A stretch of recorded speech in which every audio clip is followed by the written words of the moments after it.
Good afternoon, everyone. Welcome. My name's Ned Ekins-Daukes. I'm from the School of Photovoltaic Renewable Energy Engineering. And as Sharon just said, this is the second event that we've had. It's really a great pleasure to welcome many of you back, because I can't believe it, but the last time we talked about this with the Digital Grid Futures was 4.5 years ago. So let's just have a quick look at what's happened with EV sales, because this promise of integrating photovoltaics into a vehicle really gains value when that vehicle has a large battery.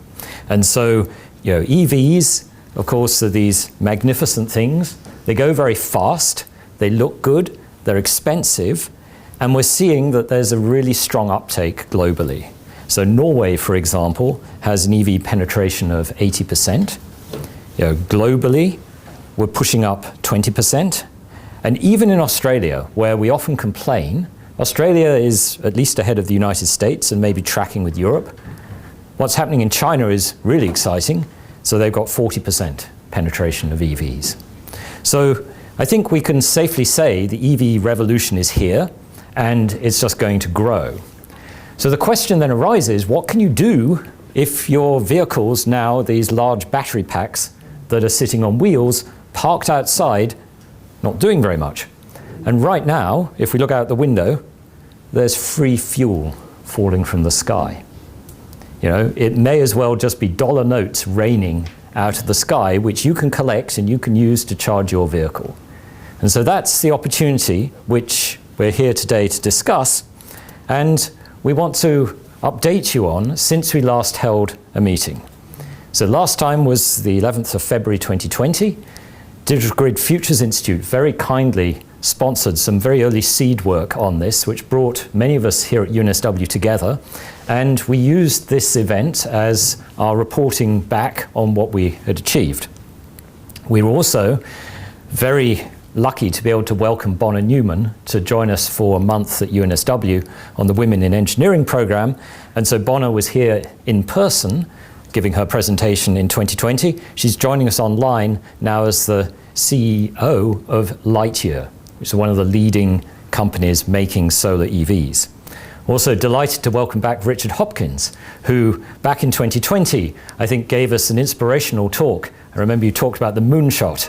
And now, Richard, I think you're well on your way, if not orbiting the moon. You're about to land on it. So good on you, Richard. We're looking forward to hearing all about how SunSwift has gone from strength to strength. If you're interested, it might be worth going back, just having a look at some of the presentations, because I think a lot of the content 4 years ago is still true, but we have moved on. And one of the activities has been with the International Energy Agency's Photovoltaic Power Systems Program, which has a grouping, or many groupings, of experts who provide reports on different aspects of photovoltaics. And there's one that's dedicated on photovoltaics and transport. So our first report was on the state of the art of expected benefits from electric vehicles. And we've since published 2 more, one on static solar PV for electric vehicles, another one on requirements in the photovoltaic system for electric vehicles. So these have all been published since we last met. And there's been quite a bit of activity with demonstration vehicles. So here are 2 from Japan. The one on the left is a Toyota Prius that has 35% efficient solar cells sitting on it.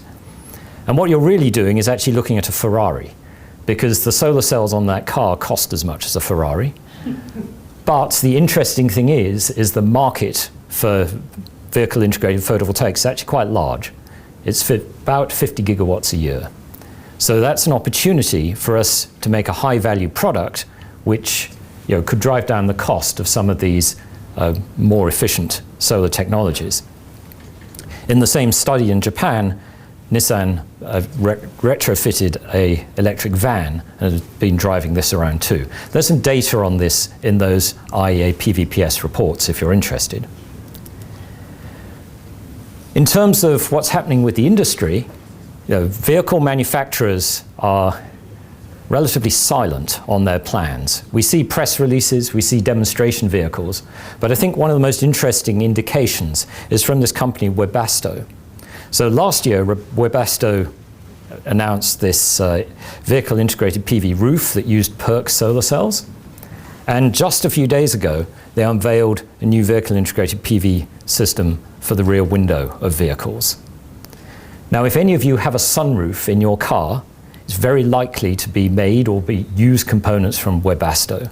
They're huge. They're one of these companies you won't have heard of unless you're in the automotive industry, in which case you're likely one of their customers. So I think the way I see this is the industry is stretching and getting ready for what might be an interesting technology for the future, but nobody's breaking from the pack and running away with this idea yet. I'd just like to finish by highlighting two forthcoming meetings on vehicle integrated photovoltaics. So if you enjoyed what you hear today, we warmly welcome you to the Asia Pacific Solar Research Conference, where one of our speakers today, Jessica Jiang, will be chairing the industry workshop on vehicle integrated PV. So that's taking place 3rd to 5th of December here in Sydney.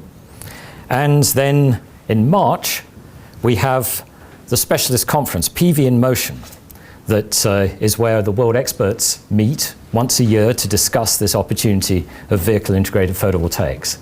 And I'm very gratified that our conference chair, Professor Kenji Araki, is here to speak to us today. And nobody embodies PV in motion better than Kenji Araki, because yesterday he ran the Sydney Marathon. He's one of our most distinguished PV researchers, and so Kenji finishing the Sydney Marathon, I think, really is PV in motion. So you're very welcome today. Thank you for coming, and I'm looking forward to a great day of presentations and discussions. So thank you so much.